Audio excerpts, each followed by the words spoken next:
नमस्कार, बहुत स्वागत है आपका देश न्यूज में और मैं हूं आपके साथ मनीष कुमार। आप देख रहे हैं हमारा खास कार्यक्रम खोट पे चोट। मध्य प्रदेश के बैतूल में एक बार फिर से किसान क्रेडिट कार्ड में घोटाला सामने आया है। किसानों का आरोप है कि उनके साथ किसान क्रेडिट कार्ड में बड़ा फर्जीवाड़ा हुआ है और किसानों के नाम से बैंक से रुपये निकाले गए हैं। दरअसल बैतूल जिले में पूर्व में भी ऐसे कई बड़े मामले सामने आ चुके हैं, जहां बड़े पैमाने पर केसीसी घोटाले में बेवजह बेकसूर निर्दोष किसानों को जेल जाना पड़ा है। लेकिन बाद में यह साबित हुआ कि उन्हें नकली दस्तावेजों के आधार पर फंसाया गया है, उनके नामों के साथ धोखाधड़ी हुई है। अब कई सालों बाद एक ऐसा ही मामला फिर सामने आया है। ये दरअसल मामला है बोरगांव से, जहां पर किसानों के नाम पर नकली दस्तावेज तैयार किए गए, उनके आधार पर किसानों के नाम पर केसीसी से लोन लिए गए हैं। अगर इस पूरे मामले में निष्पक्ष जांच होती है तो कई बड़े राज के खुलासे और फर्जीवाड़े उजागर हो सकते हैं। कई बड़े सफेद नकाबपोश चेहरों का भी पर्दाफाश हो सकता है।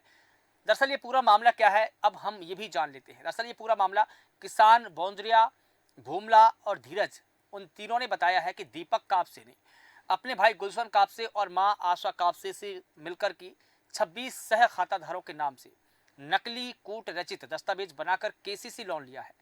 ऑनलाइन पंजीकरण पोर्टल से नाम हटाने के आधार पर राजस्व रिकॉर्ड से सभी के नामों को हटवा दिए गए हैं और फिर बाद में HDFC बैंक से लाखों रुपए का लोन यानी कि ऋण लिया गया है। अब ऐसे में किसानों की मांग है कि इस पूरे फर्जीवाड़े की कार्रवाई केवल रस्म अदायगी तक सीमित न रहे, बल्कि कायदे से पूरे मामले में सक्रियता से जांच होनी चाहिए, ताकि पूरे गिरोह के गिरेबान तक कानून का हाथ पहुंचे। और जो लोग कानून का पाठ शासन और प्रशासन को पढ़ा रहे हैं, उन्हें कानून का भय दिखना चाहिए। इस मामले में आरोपियों को कड़ी से कड़ी सजा मिलनी चाहिए, ये किसानों की मांग है। लेकिन सबसे पहले हम किसानों को वो बयान सुन लेते हैं कि इस पूरे मामले में किसने क्या कुछ कहा है और प्रशासन का क्या पक्ष है। ये मेरे ससुर दो भाई थे, तो बड़े ससुर के दो लड़के हैं, तीन लड़के हैं बड़े ससुर के, और ये मेरे ससुर का एक लड़का है। तो हमारी भी जमीन उस दीपक कापसे ने नाम पे लगा ली, घर मकान सब, बाड़ी भी। तो हम कहाँ रहेंगे न कहाँ जाएंगे? क्या हमारे से आप काम धंधे हो रहे क्या? कुल कितनी जमीन थी? जमीन 22.5 एकड़। 32 एकड़। हाँ, वो उधर की मिला से 32, यहाँ हमारा नाम पूरी जमीन 32.5 एकड़। तभी आप लोगों ने कहाँ शिकायतें की? अभी शिकायत कमिश्नर साहब के पास में शिकायत की, कलेक्टर साहब के पास में शिकायत की। हमारे जो नाम कटवाए है हमारे भतीजे ने, उसकी जांच होकर के उनको कड़ी सजा मिलनी चाहिए और हमारा नाम जैसा था वैसा दर्ज होना चाहिए। इसमें पटवारी और तहसीलदार की साजिश है, जिन्होंने नाम काटे हैं उनको भी सजा मिलनी चाहिए। कहाँ आप लोगों ने अभी तक शिकायत कर चुके हैं? हमने कलेक्टर साहब को आवेदन लगाया, कमिश्नर साहब को भी आवेदन लगाया, SDO को आवेदन लगाया, थाने में रिपोर्ट भी की, पर आज तक कोई जांच नहीं हुई। क्या बोलते हैं अधिकारी आप लोगों को? अभी हो जाएगा ऐसा बोलते हैं, मगर कोई जांच नहीं हुई अभी तक। क्या मामला है? ये खेती का मामला है सर। दीपक कापसे ने 26 लोगों के नाम उड़ा के और अपने नाम से पूरी भूमि कर ली है 32 एकड़। दीपक कापसे कौन है? ये हमारे चाचा का ही लड़का है, हमारे परिवार का है ये, जो कि 26 लोगों के नाम थे इस भूमि में, 32 एकड़ जमीन में। इसने अकेले के नाम दर्ज कर लिए। आपको कब पता लगा कि आपके नाम कर चुके हैं? 11 तारीख को लगा सर, इसी महीने में। जब हम नकल निकालने गए, पता किया, जांच की हमने, तो हमको पता चला कि इसने अकेले ने पूरी भूमि उसके नाम पे लगा ली है। मामला जो है अभी हमारे नॉलेज में आया है जी, तो उसमें हमारे यहाँ से कोई आदेश नहीं हुआ है जी। और बाकी त्रुटि कहाँ से हुई है उसकी हम जांच करते हैं। तो क्या होगा, मतलब उसके जो जिसने जो फर्जीवाड़ा किया उसके खिलाफ कार्रवाई की जाएगी। अभी कुछ कार्रवाई चालू है इसमें? नहीं, अभी तो हम जांच चल रही है हमारी। तो आपने इस पूरे मामले में दोनों पक्षों के बयान सुने हैं। एक तरफ प्रशासन का दावा है, दूसरी तरफ किसानों ने दावा किया है कि उन्हीं के परिवार के व्यक्ति ने उन्हीं के साथ में धोखाधड़ी की है। केसीसी का ये पूरा मामला है, जहां पर ये पूरा मामला का घोटाला हुआ है। अब किसानों की मांग है कि इस पूरे मामले में निष्पक्ष जांच होनी चाहिए ताकि इस पूरे फर्जीवाड़े के जितने भी नाम शामिल है, जितने भी लोग इसमें शामिल है, उन सभी के नाम सामने आए। इस पूरे मुद्दे पर बात रखेंगे। हमारे साथ में मुकेश गायकवाड़ जुड़े हुए हैं, संवाददाता बैतूल से, इस पूरे मामले की जानकारी देंगे। पड़ताल की है उन्होंने। इसके अलावा संतोष भला भी हमारे साथ में जुड़े हैं, वरिष्ठ पत्रकार है। सर, आपका बहुत स्वागत करता हूं। इसके अलावा पीयूष निबारे हमारे साथ में जुड़े हैं, जिनके साथ में धोखाधड़ी हुई है, पीड़ित किसान हैं। सबसे पहले मुकेश, आपसे ही पूरा मामला जान लेता हूं। आप दर्शकों को बता दीजिए कि केसीसी में कितना बड़ा घोटाला है, कब से ये घोटाला हो रहा था, कितने लोग इसमें फंसे हैं। देखिए मनीष जी, जो ये मामला है ये बहुत बड़ा मामला है। और ये मतलब ये जो मामला बोला जाए, ये 2013-14 से ऐसे मामले कई सामने आते रहे हैं। और इसमें जो किसान हैं, इनके साथ में जो धोखा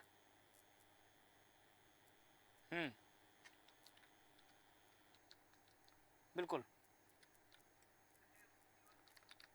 ठीक है, मैं आपके पास में आऊंगा। ठीक है मुकेश, आपके पास में आऊंगा। संतोष भलाबी जी भी हमारे साथ में जुड़े हैं। संतोष जी, जिस प्रकार से पूरा मामला देखा जा रहा है कि बैतूल में केसीसी के नाम पर कितना बड़ा घोटाला हुआ है, किसानों के नाम से किसान क्रेडिट कार्ड बनाई, यानी कि केसीसी बनवाई, और फिर बैंकों से ऋण लिया और इनमें जो निर्दोष किसान हैं उनको फंसा दिया है। इतने बड़े घोटाले होते रहे, इतना बड़ा ये फर्जीवाड़ा होता रहा, लेकिन जो जिम्मेदार अधिकारी है, जो बैंक के अधिकारी है, उनको सुराग तक नहीं लगा। जी मनीष जी, सबसे पहले तो मैं देश न्यूज में आमंत्रित करने के लिए आपका धन्यवाद करता हूँ। हेलो जी जी, मैं सुन पा रहा हूँ आपको। क्या मुझे सुन पा रहे हैं? जी जी मुझे बिल्कुल सुन पा रहे हैं? जी संतोष जी, अपनी बात रखें, मैं आपको सुन पा रहा हूँ। जी जी, ये जो पूरा मामला है, जो केसीसी का जो मामला भी संज्ञान में आया है, दरअसल ये जो मामला है ये आज का मामला नहीं है। ये 2012 से इस तरीके से जो है बैतूल जिले में प्रकरण ऐसे सामने आ रहे हैं। इसकी कई बार प्रमुखता से खबरें छपी है, कई अखबारों में छपी है, लेकिन कहीं ना कहीं शासन प्रशासन की मिलीभगत या लापरवाही है कही जा सकती है, जिससे ऐसे लोगों के हौसले बुलंद हो रहे हैं, है ना। आज जो ये मामला आया है, एक जो दीपक कापसे का जो मामला सामने आ रहा है, ये एक स्टूडेंट बताते हैं, है ना। एक स्टूडेंट की अगर इतनी हिम्मत हो रही है कि आज केसीसी जैसे घोटाले को अंजाम दे रहे हैं, तो ये बिना किसी शासन प्रशासन के संरक्षण के तो संभव ही नहीं है ना। और ये जो पूरा मामला है, ये कहीं ना कहीं जो है ये बड़ा रैकेट हो सकता है, क्योंकि 2012 से लगातार ये आदिवासी बहुल जिला बैतूल जैसे जिले में ये ऐसे प्रकरण सामने आ रहे हैं। बिल्कुल ठीक है पीयूष तो निबारे। कुल मिला के ये कह सकते हैं कि ये जो है, इसमें कई बड़े जिम्मेदार जो है, बड़े वरिष्ठ लोग, वरिष्ठ शासन प्रशासन के जो कर्मचारी अधिकारी है, की मिलीभगत कहीं ना कहीं इसमें ठीक है संतोष जी, मैं आपके पास में वापस आऊंगा। पीयूष निबारे हमारे साथ में जुड़े हैं, पीड़ित है, जिनके साथ में धोखाधड़ी हुई। पीयूष, किस प्रकार की आपके साथ में धोखाधड़ी की गई है, कितने लोग उसमें शामिल है, क्या क्या धोखाधड़ी हुई है, कितने का लोन लिया गया है, पूरी डिटेल्स आप बताइए। तो सही कोई मेटर नहीं है सर। सर जो मेरी जमीन है सर, मेरे पिताजी के नाम पर है सर, राजू निवारे जी के नाम पर। सर हमारी जो भूमि है सर, वो निवारी में स्थित है सर। और जो सामने वाले पक्षकार है सर, उन्होंने मतलब फर्जी तरीके से सर 420 करके सर उसकी रजिस्ट्री करा ली। सर मेरे को आप बताइए सर, 8/3 मेरा भी खसरा नंबर है सर निवारी का, और जो पार्टी है सर सामने वाली जिसने रजिस्ट्री करी है सर, मतलब मेरी भूमि को सर बेचती, उनका भी 8/3 है सर खसरा नंबर। रगवा खसरा दोनों का सेम है सर। बस बात उसमें सर ये है कि उनकी जमीन बांडी खापा की थी, हमारी निवारी की थी सर। जो हमारी जमीन निवारी की है सर, उन्होंने सर बांडी खापा की रजिस्ट्री करना था ना सर, तो उन्होंने क्या किया, उनकी जो बांडी खापा की जमीन थी वो अस्थानांतरित थी, मतलब जैसे गवर्नमेंट की तरफ से उनको मिली थी वो जमीन, मतलब खेती करने के लिए दी थी उनको, वो अस्थानांतरित, उसको मतलब बेच नहीं सकते। तो उसमें स्पष्ट रूप से लिखा था अस्थानांतरित का मतलब होता है कि भूमि को अपन बेच नहीं सकते, उस पर स्वयं खेती कर सकते हैं और जो मतलब अपना चला सकते हैं। और जो मेरी जमीन थी सर, मेरे पापा जी के नाम पर थी, निजी जमीन थी सर, मतलब मेरी खानदानी हक की जमीन थी मेरे पापा जी के नाम पर सर, निवारी की। तो सामने वाली पार्टी ने किया सर, उनकी जमीन की रजिस्ट्री नहीं हो पा रही थी सर, तो उन्होंने सर मेरी जो निवारी की भूमि है सर उसकी रजिस्ट्री कर ली सर। हाँ मुझे सर इसकी पता मतलब खबर तक क्यों नहीं लगी सर। नहीं लेकिन ठीक है पीयूष, ठीक है, जो आप बता रहे हैं कि 8/3 यही आपकी भूमि का रकबा था, रकबा नंबर है ना, तो इस भूमि पर आपका रकबा है, आपका नाम दर्ज है, इसमें आपकी जो डिटेल्स वगैरह होती है वो दर्ज होता है, आपकी वल्दियत वगैरह होती है, जब इतना सारा डिटेल्स आपकी भूमि में दर्ज है तो फिर ये हस्तांतरित कैसे कर ली गई उन्होंने? जैसे कि आप बता रहे हैं कि हस्तांतरित है, यानी कि किसी दूसरे व्यक्ति के नाम पर नहीं हो सकती है, लेकिन आप बता रहे हैं कि आपकी भूमि को उन्होंने अपने नाम पर कर लिया है, तो ये कैसे संभव हुआ है? सर वो तो सर मेरे को नहीं मालूम, पर सर जब मैं बैंक से मतलब जैसे क्या बोलते लोन लेने के लिए गया सर, हाँ। तो वहाँ के मैनेजर साहब ने मेरे को सर्च रिपोर्ट तैयार करने के बाद मेरे को ये बताया सर कि आपकी जमीन ऑलरेडी माइनस हो चुकी है। बोले मेरी जमीन सर 3.25 एकड़ थी सर, उसमें से 3.5 एकड़ से ज्यादा माइनस होगी, मात्र अभी वर्तमान में आधा एकड़ बता रही सर। पर उसकी वजह से मेरी सर्च रिपोर्ट क्लियर नहीं हो पाई सर। नहीं, लेकिन पीयूष सवाल यहाँ पर ये होता है, देखिए ठीक है पीयूष, यहाँ पर सवाल ये होता है जैसे कि मैं अगर मेरे पास में, मैं किसान हूँ, मेरे पास में कोई जमीन है और आप क्रेता है, जब तक मैं अपनी जमीन के जो पट्टे हैं उस पर अपने साइन नहीं करूंगा, सहमति नहीं दूंगा, एग्रीमेंट पर साइन नहीं करूंगा, तब तक मैं आपको जमीन कैसे दे सकता हूं और आप भी मेरी जमीन कैसे ले सकते हैं? क्या आपने किसी दस्तावेजों पर साइन किए थे? क्या किसी कोई एग्रीमेंट किया था? सर मेरे पापा जी अंगूठे टेके सर, उन्होंने किसी भी दस्तावेज पर मतलब साइन नहीं किए, ना सिग्नेचर किए सर, कुछ भी नहीं किया सर। पर मेरे को ये समझ नहीं आ रहा सर मेरी जमीन माइनस कैसे हो चुकी सर। ठीक है, अब ये बताइए, ये तो आप बता रहे हैं, ठीक है पीयूष, ये आप बता रहे हैं कि ना आपने कहीं साइन किया है, ना कोई एग्रीमेंट किया है, उसके बावजूद भी ये आपकी जमीन हड़प ली गई है। अब ये आप ये बताइए, ठीक है, अब आप ये बताइए कि ये प्रोसेस कैसे होती है? जैसे कि अगर मेरी जमीन आप लेंगे या आपकी जमीन मैं लूंगा, तो इसकी प्रक्रिया होती है प्रशासनिक अधिकारियों से होकर, और वो प्रशासनिक अधिकारी कौन होते हैं? राजस्व के अधिकारी, जिन्हें हम तहसीलदार भी कहें, पटवारी कहें, या हाँ, राजस्व अधिकारियों के मिली भगत के बिना ऐसा नहीं हो सकता। आपको क्या लगता है कि इन्होंने प्रशासनिक अधिकारियों को पैसे देकर के, पैसों का लालच देकर के आपकी जमीन को हड़प लिया है, या इस पूरे मामले में प्रशासनिक अधिकारियों का हाथ है? जी सर, मेरे को तो सर ऐसा डाउट हो रहा है सर कि उनका यदि मतलब क्या बोलते हैं, उनकी मतलब मिली भगत की वजह से सर मेरी जमीन माइनस हुई सर। हाँ। सर ये 21/3/2013 में हुआ सर, ये मतलब जो जमीन का रजिस्ट्री हुआ ना सर, 21/3/2013 में हुआ सर। 21/3/2013 में सर एस.के. चौधरी नाम के उपंजीयक थे सर, रजिस्ट्रार करता। उस समय में सर मेरे को भी जानकारी लगी है सर, उस टाइम में मतलब 2013 की बात है सर, उसमें काफी जाने के साथ मतलब ऐसा हादसा हुआ सर। सर मेरे को तो अभी जानकारी लगी है सर, मेरी क्योंकि जमीन माइनस हो चुकी सर। मैं चाह रहा हूँ कि सर और मतलब जैसे अपन उसके खिलाफ अभी कार्रवाई नहीं करेंगे सर, वो आगे चल के और ऐसा कुछ कांड करेंगे सर। तो मैं चाह रहा हूँ सख्त से सख्त, जल्द से जल्द इसके खिलाफ कार्रवाई हो सर। ठीक है पीयूष, आप ये बताइए, क्या आपकी जमीन के नाम पर ऋण लिया गया है? किसान क्रेडिट कार्ड जो लोन वगैरह कुछ भी नहीं लिया सर, लोन वगैरह कुछ भी नहीं लिया सर, सिर्फ आपकी जमीन को हड़प ली है? जी सर, हड़प लिए सर। वो जमीन माइनस हो चुकी है सर मेरे खसरे में से सर। ठीक है, आपके खसरे में से माइनस हो चुकी है, इसका मतलब ये है कि आपके पास में, ठीक है, आपके पास में जो खसरा है उसकी कोई वैल्यू नहीं है अब, क्योंकि आपकी जो जमीन है आपके खसरे से माइनस हो चुकी है और वो जमीन कहीं और शिफ्ट कर दी गई है। जब सेम आपका खसरा नंबर जो है आपका सेम है, रकबा नंबर सेम है, खसरा नंबर सेम है, तो जो सेम रकबा नंबर है उसका उन्होंने लाभ उठाया और उसके आधार पर आपकी जमीन को हड़प लिया। अब देखिए मुकेश जी, मैं उसका लाभ उठाते हुए सर उन्होंने काम किया सर। ठीक है, उनको मालूम भी था इसके मतलब इसके बारे में, जैसे कि वो जमीन अस्थानांतरित है बांडी कापा की, पर सर उन्होंने जानबूझकर सर निवारी की जमीन माइनस करा दी, मतलब मेरी भूमि माइनस करा दी सर। ठीक है, तो मैं चाह रहा हूँ इसके प्रति जल्द से जल्द कार्रवाई हो सर। मुझे ठीक है पीयूष, आपका पक्ष हो गया। ठीक है पीयूष, मुकेश, अब देखिए पीयूष जिस प्रकार की डिटेल्स हमको दे रहे हैं, दर्शक भी देख रहे होंगे इस पूरे मुद्दे को, कि पीयूष ने ये बताया कि ना तो उन्होंने कोई एग्रीमेंट साइन किया, ना ही किसी और जगह पर साइन किया है, और ना किसी और प्रोसेसिंग में हिस्सा लिया है। जब इतनी सारी प्रक्रिया उनके द्वारा नहीं की गई है, उसके बावजूद भी उनकी जमीन को हड़प लिया गया है, तो इसमें क्या लगता है आपको कि किसकी मिलीभगत से जो आरोपी है उन्होंने इस पूरी वारदात को अंजाम दिया होगा?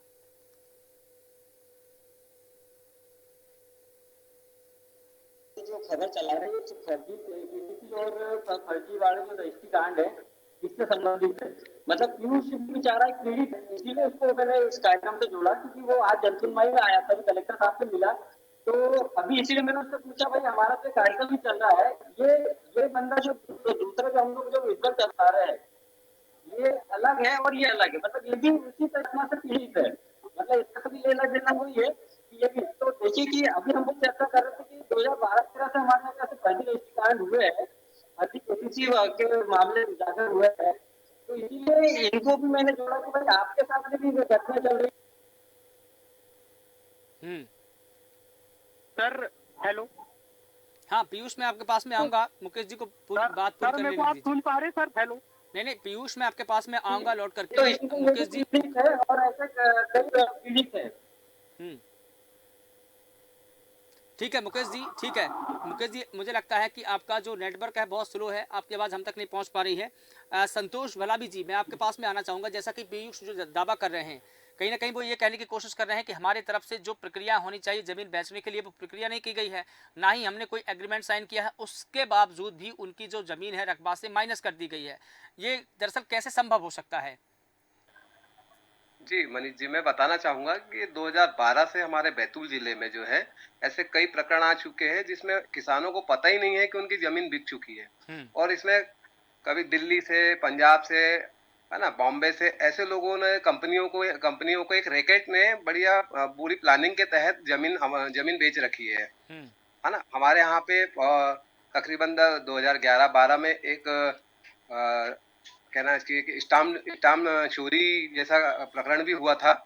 वो भी मामला दब गया और वो भी मामला कहीं ना कहीं ये फर्जीवाड़े से जुड़ा हुआ है ना।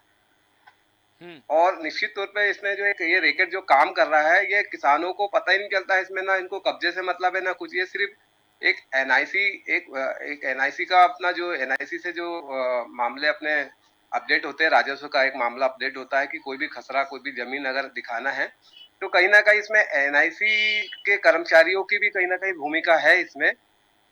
जो ये 100 एकड़, 150 एकड़, 50 एकड़ का रकबा इनमें दिखाते हैं और कभी कोई मामला अगर उजागर होता है, कोई आवेदक आता है कि मेरी जमीन चली गई है, मेरा नाम हट गया है, तो फिर वही राजस्व वाले मिलजुल करके उनका यथावत कहीं ना कहीं उनका रिकॉर्ड दुरुस्त कर देते हैं। लेकिन इस तरफ कभी नहीं जाते हैं कि इनका नाम कटा कैसा, किस वजह से कटा, उसका लाभ किसने लिया। लेकिन ठीक है संतोष जी, अब देखिए दस्तावेज तो कहीं ना कहीं तैयार किए जाते होंगे, बिना दस्तावेज के ये पूरे फर्जीवाड़े को अंजाम तो दिया नहीं जा सकता, ये तो बिल्कुल तय है। अब ये बताइए कि ऐसे दस्तावेज कूट रचित या नकली कहाँ तैयार होते हैं? क्या ऑनलाइन प्रक्रिया के माध्यम से ये तैयार होते हैं या किसी राजस्व के अधिकारियों की मिलीभगत से ये तैयार किए जाते हैं? कैसे तैयार होते होंगे ये दस्तावेज? इसमें पूरा एक गिरोह काम कर रहा है और गिरोह जो है वो पूरे देश का गिरोह है। एक गिरोह जो काम कर रहा है, ये दस्तावेज तैयार करने का काम करता है। इसमें सबकी अपनी अपनी एक भूमिका बंधी हुई है। कुछ समय पहले 2012-13 की मैं घटना आपको बताऊं कि हमारे मुलताई में एक बढ़िया बाकायदा फर्जी एक रजिस्ट्रार ऑफिस खुला हुआ था और वहां से सारे कामों को अंजाम दिया जाता था। बाहर की कंपनियों के मैनेजरों को दिखा के, वहां के लोगों को दिखा के आसपास की जमीनों का सौदा किया गया। इसका ताजा एक मामला ये भी था कि मूसा खेड़ी, हमारे आठनेर ब्लॉक विकासखंड में है मूसा खेड़ी ग्राम, यहाँ के भी कुछ किसानों के साथ ऐसी फर्जीवाड़ा हुआ था जिसमें वो जेल गए थे। इसके बाद एक बोरगांव शेरगढ़ है विकासखंड प्रभात पट्टन में, इसमें भी कम से कम 70-80 लोगों की जमीनें जो है वो 13-14 में नाम उनके हट चुके थे। फिर उन्होंने जब ज्ञापन दिया और अधिकारियों से शिकायत की, फिर उनके नाम वापस यथावत किए गए, रिकॉर्ड दुरुस्त किया गया। लेकिन अभी तक उसमें वो रिकॉर्ड कैसे उनके नाम कटे, उसका लाभ किसने लिया, क्या हुआ, उसकी कोई जांच नहीं हुई। ठीक है मुकेश जी, क्या आप सुन पा रहे हैं मुझे? जी मनीष जी, आवाज आ रही है आपकी? ठीक है मुकेश जी, जैसा कि संतोष जी बता रहे हैं कि कितने ऐसे लोग हैं, सैकड़ों नाम होंगे, अगर गिनाया जाए, अगर उनकी फहरिस्त को देखा जाए तो सैकड़ों लोगों के नाम ऐसे शामिल होंगे जिनकी ज़मीन को, रकबा को उनके रकबे से ही गायब कर दिया गया। अब सवाल यहाँ पर ये उठता है कि ये नाम दरअसल गायब कैसे हुए? अगर नाम गायब हुए, प्रशासन ने कार्रवाई की, तो क्या इस बात की जांच पड़ताल की कि किन लोगों ने इनके नाम गायब किए हैं, कैसे इनकी भूमि का उपयोग किया गया है? क्या इस बात की जांच पड़ताल कभी राजस्व विभाग ने या जिला प्रशासन ने की? देखिए, जिला प्रशासन का तो इस मामले में पूरा उदासीन रवैया रहता है। हाँ। ये इसमें कोई जांच पड़ताल बिल्कुल मुझे लगता है कि करने की मंशा रखता नहीं है। क्योंकि अभी जैसा जो मामला हम जो दीपक आपके वाला जो बता रहे हैं, जो किसान वाला जो हम रिजल्ट चला,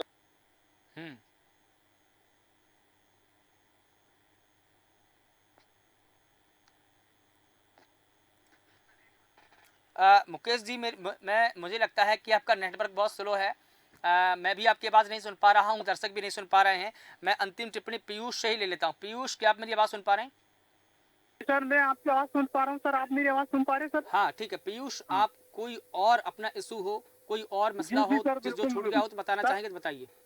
सर मेरा ये इशू है सर, जो सर मतलब विक्रेता है सर कल्लू सिंह ठाकुर, जो कि सर ये निवास मतलब इनका निवास स्थान पिचोली है सर, और जो मतलब क्रेता है जो खरीदने वाले वो सरदार सिंह परिहार है सर, बैतूल में रहते हैं सर, बैतूल में निवास करते हैं सर मैं सरदार सिंह परिहार के घर गया था, मतलब गया था सर उनके पास में।